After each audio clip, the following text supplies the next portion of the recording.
I'm going to start with a question. What happens when a federal law changes quietly in the background and then suddenly a lifelong hobby becomes a felony?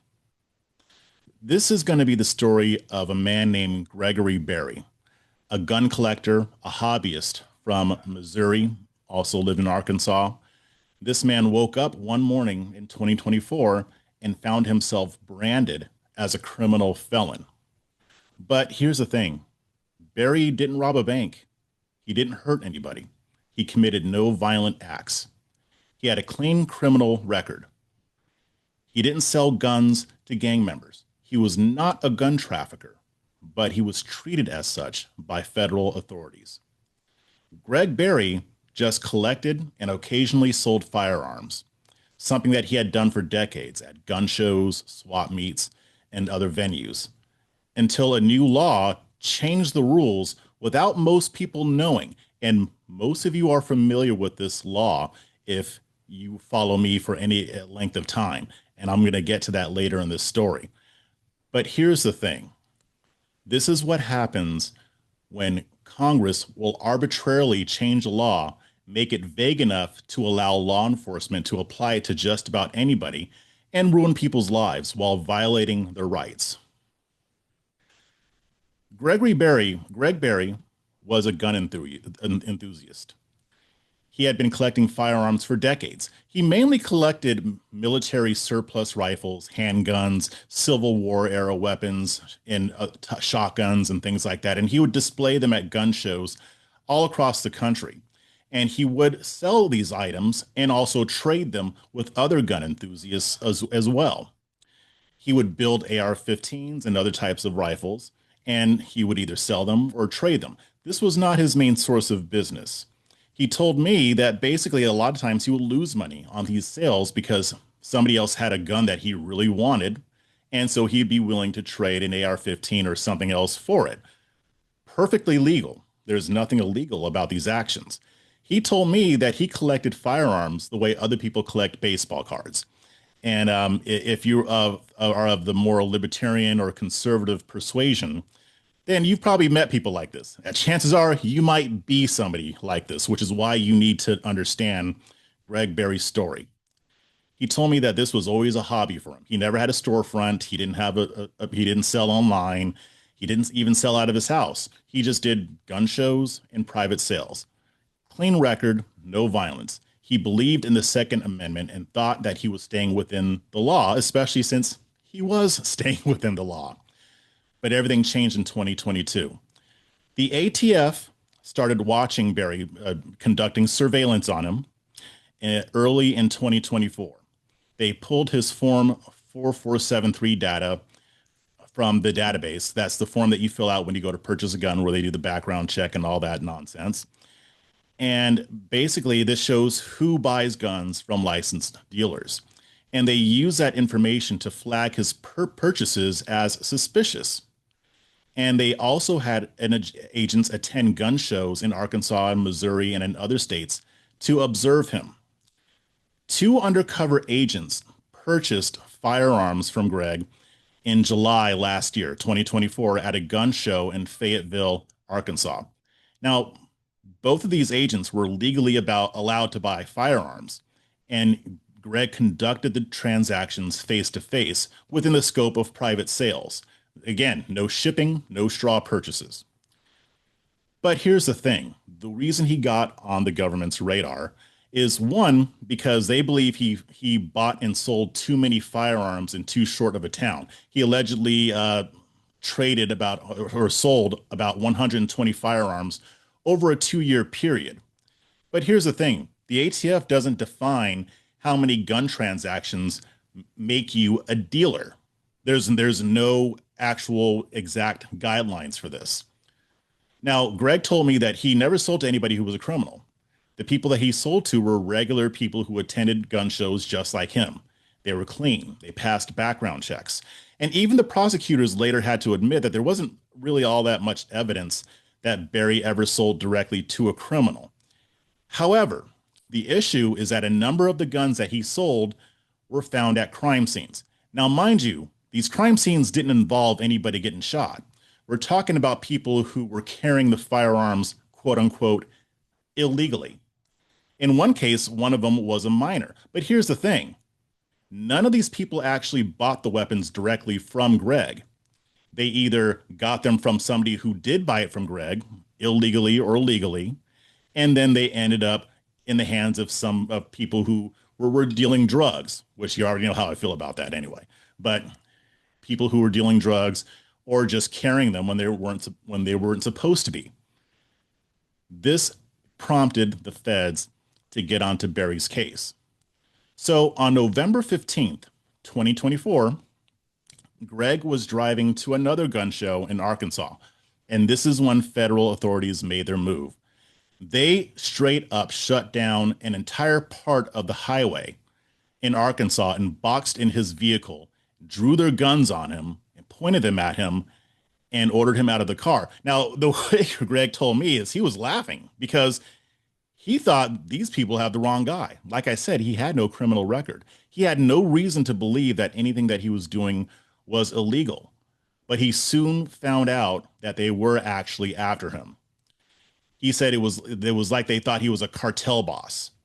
They had guns pointed at his head, all over a supposed paperwork violation. He was arrested and he was taken to the Washington County Detention Center, where he still is as of this recording, although they will be moving him to a federal prison soon.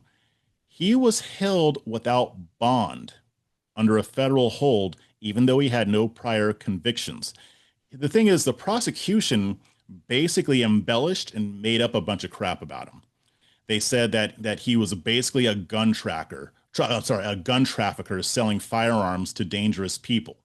They also pointed out that he lived near a school, which means that he's somehow a danger to the school, even though he'd lived there for years and never committed a violent crime. They even brought up a comment that he made about a man named Brian Malinowski. Now, if you're familiar with the gun community, you know who Brian Malinowski was.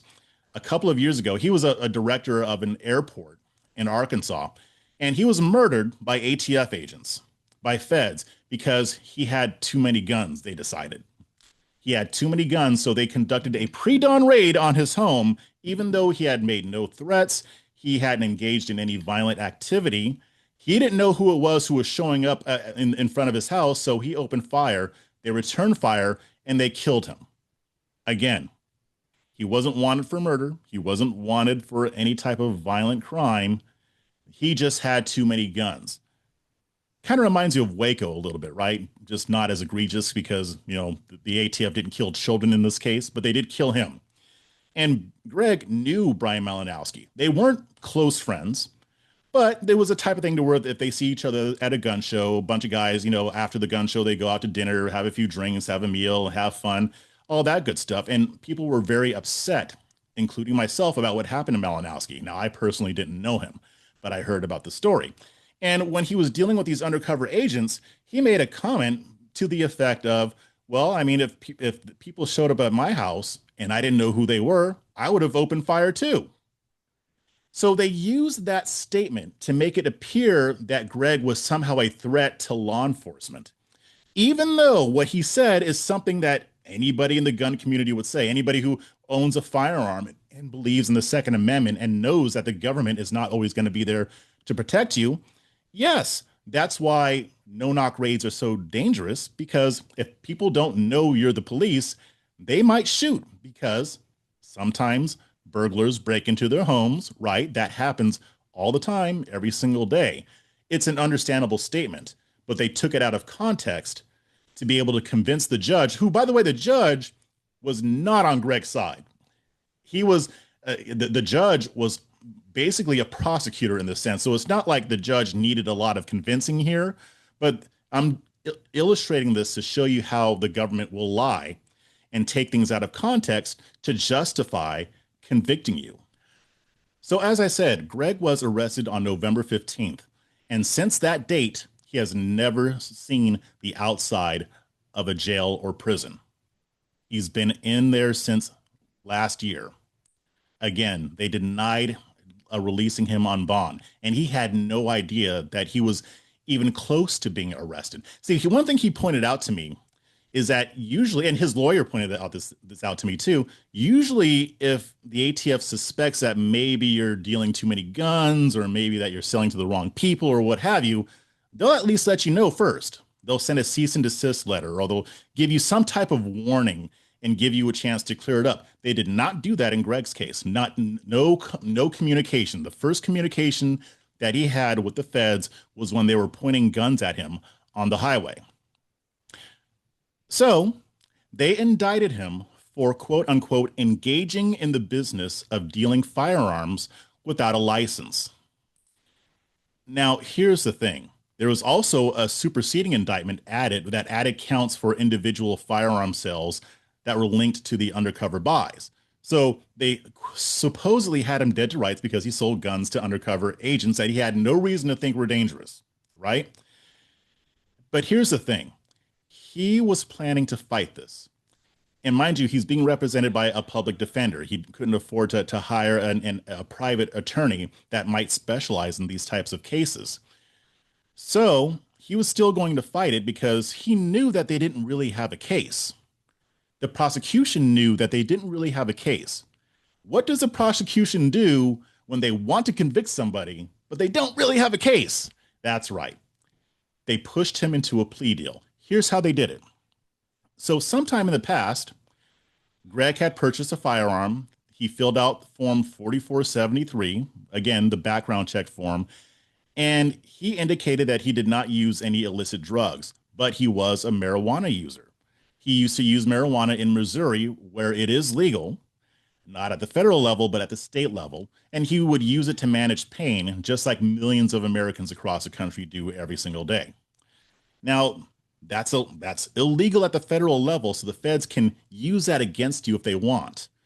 And honestly, that law is probably going to get struck down at some point in the near future because it doesn't align with the Supreme Court's ruling in New York Rifle and Pistol Association versus Bruin.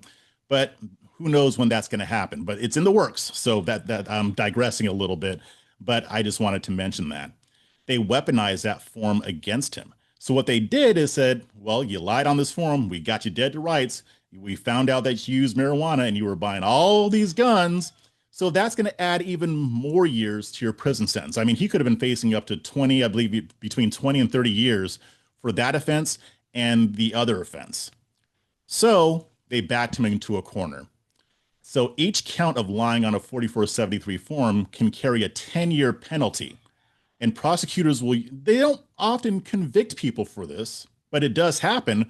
But they do use it to pressure people into accepting a plea deal so that they don't have to go to trial and risk losing the case or getting publicity or maybe running into a jury that might be sympathetic to somebody like Greg Berry. So Greg took the plea, not because he believed that he did anything wrong, but because the risk was too high. He told me that the feds wanted to win. They didn't care about the truth. And now he's branded a felon for doing something that he's been doing for 20 years. Now, he did receive a reduced sentence. They sentenced him to 4 years. This isn't like Dexter Taylor's case, if you're familiar with that, where Dexter is serving 10 years for something similar. If you're not familiar with that, I'll put links to my articles on Dexter Taylor below, but it is similar. So he's going to be in prison for up to 4 years. Hopefully he gets out earlier for good behavior, or hopefully he can appeal the case because they are working on an appeal, maybe even a pardon. Since he's been convicted at the federal level, the Trump administration could pardon him. So that is something that they're going to be working on. And I hope that it succeeds.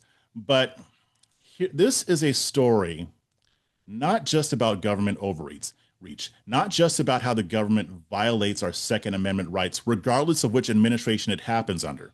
Now, this did start under the Biden administration. And what's interesting, Greg believes, and I believe too, that a lot of this was politically motivated because of the comments that he made about Brian Malinowski. He didn't just talk about that with the undercover agents. He was very vocal about it, just as a lot of other people were. Like I said, they gave him no warning. And this was happening after Trump won the election. So he gets the impression, and again, I agree with this. He believes that they were trying to squeeze his conviction in before Trump got into office because they knew that Trump might get rid of a lot of these actions, which is debatable. I mean, Trump is kind of here and there on the Second Amendment. Sometimes he's good, sometimes he's bad. So there's no predicting that. But they got this in before he actually took office. And here's why. Here's why. Remember, I mentioned the year 2022. That's when Greg basically became a felon in the eyes of the federal government. This is when the Bipartisan Safer Communities Act passed. You guys remember that? After the shooting, the school shooting in Uvalde, Texas, and some others that happened around the same time, Congress got together, Republicans and Democrats. Texas Senator John Cornyn was one of the Republicans spearheading this. They passed the Bipartisan Safer Communities Act, which hasn't made any community safer. And they marketed this as a compromise gun bill, something that would stop school shooters and close loopholes without violating gun rights, which of course that was a lie. I mean, it's always a lie when they pass gun legislation, that those are the lies that they tell.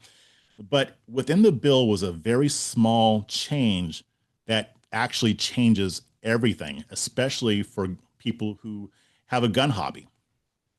What they did is the original law said that in order to be considered engaged in the business of selling firearms, that means that it had to be your primary source of income. Now, they took that part out, the primary source of income part. And now it just says anybody who's engaged in the business of selling firearms needs to have a license.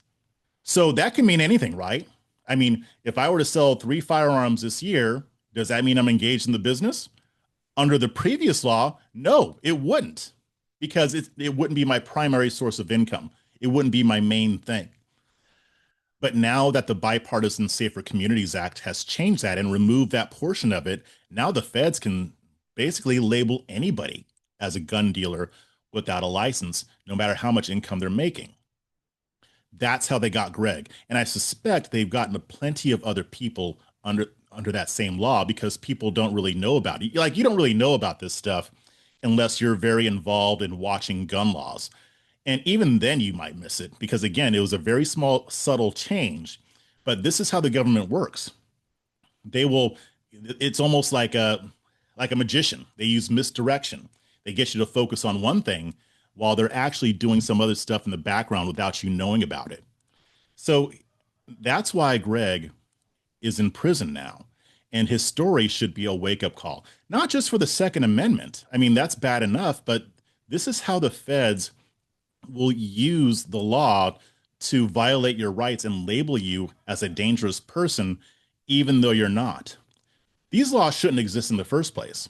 Nothing that Greg did was dangerous. He was a hobbyist. He just liked to trade firearms, and this is what happened to him. He told me that he feels like he got punished for doing what he's always done. Just this time, they moved the goalposts, which is exactly what happened. If it can happen to him, it can happen to anybody. Don't think for a second that this is just like a rare occurrence that might just happen every now and then. No, there's a good chance it could happen to you or somebody who you love, especially if you're into firearms. These are the types of laws that we need to get rid of. I mentioned the Supreme Court's ruling in Bruin. That's one of my favorite rulings, because they are striking down gun laws all over the place because of this legislation. I might even just do a whole segment just on that ruling, what it does, and how many gun laws have been struck down. Unfortunately, it hasn't come for Greg Berry yet. Like, if they had struck this down before, they wouldn't have been able to do to him what they've done to him. So Greg is going to be working on possibly getting a pardon or appealing his case. And I'm going to be keeping up with it. I've been in contact with Greg, and we've been talking back and forth. And it's just, I'll tell you, it's hard because, I talk to him and I can just see the toll that it's taking on him.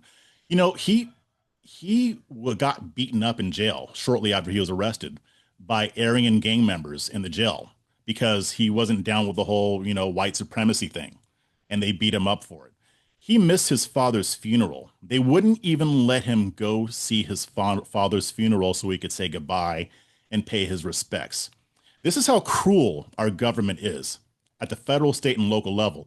And they get away with this cruelty because a lot of times we don't know about it. And this is why I like to tell these stories. We need to know what's going on, because our government, yeah, it's not North Korea. I get we don't live in North Korea, but that doesn't make our government any less evil. This is the type of thing that it does, and they do it because there's not enough of us fighting back. And I'm hoping that changes at some point. I mean, you can make a difference. Share this story, share this podcast episode, share the article that I wrote about Greg on Town Hall. Make sure people know you may not be able to do something about it directly, but you can do what you can. We outnumber these people. We have to push back. We have to fight back. Otherwise, our government is just going to continue doing these things, and it's only going to get worse. The more we allow them to do, the more they will end up doing. So I'll leave it there for right now, and I'll catch you on the other side here. And until next time, as usual, stay free, stay principled, and most importantly, stay ungovernable.